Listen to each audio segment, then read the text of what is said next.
आजकाल सगळीकडेच पाऊस पडतोय म्हणून आमच्या इथे सुद्धा पाऊस पडत होता म्हणून थोडीशी कॉफी एन्जॉय केली. खूप दिवसानंतर तुम्ही बघितलं असेल माझी चहा किंवा कॉफी. त्याच्यानंतर दोघंही छानसं रेडी झालो आणि मैत्रिणीला फोन केला की चल आपण जरा बाहेर जाऊ. सो ती सुद्धा रेडी झाली आणि आम्ही सगळे आलो मॉलमध्ये. आता मॉलमध्ये आल्यानंतर ना सगळ्यात फेवरेट पार्ट म्हणजे मुलांचा तो म्हणजे गेम झोन.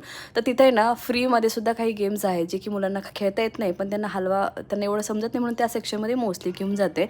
पण त्याआधी आम्ही DIYमध्ये घुसलो आणि तिथे बऱ्याचशा अशा गोष्टी होत्या जे मुलांना हँडी असल्यामुळे ना मुलं सारखे ते काढत म्हणजे बॉल असेल किंवा टॉय असेल किंवा बऱ्याचशा गोष्टी.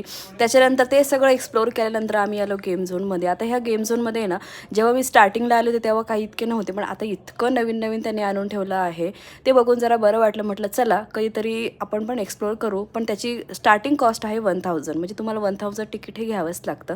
म्हणून म्हटलं आता तर सध्या शक्य नाही आहे, आपण नंतर कधीतरी येऊ आणि नंतर सगळं स्वतः एन्जॉय करू. पण असं सुद्धा अवेश खूप एन्जॉय करत होता. त्याला सगळ्या गोष्टी एक्सप्लोअर करायचं होतं. हे बघून जरा बरं वाटलं. म्हणजे विदाऊट पैसे न देता अवेश ना फक्त लाईट्स ते फिरणारे टॉईज हे बघूनच त्याला मजा येत होती.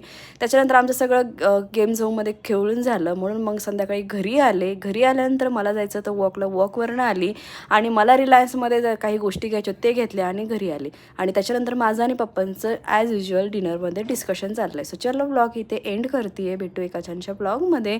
तोपर्यंत बाय.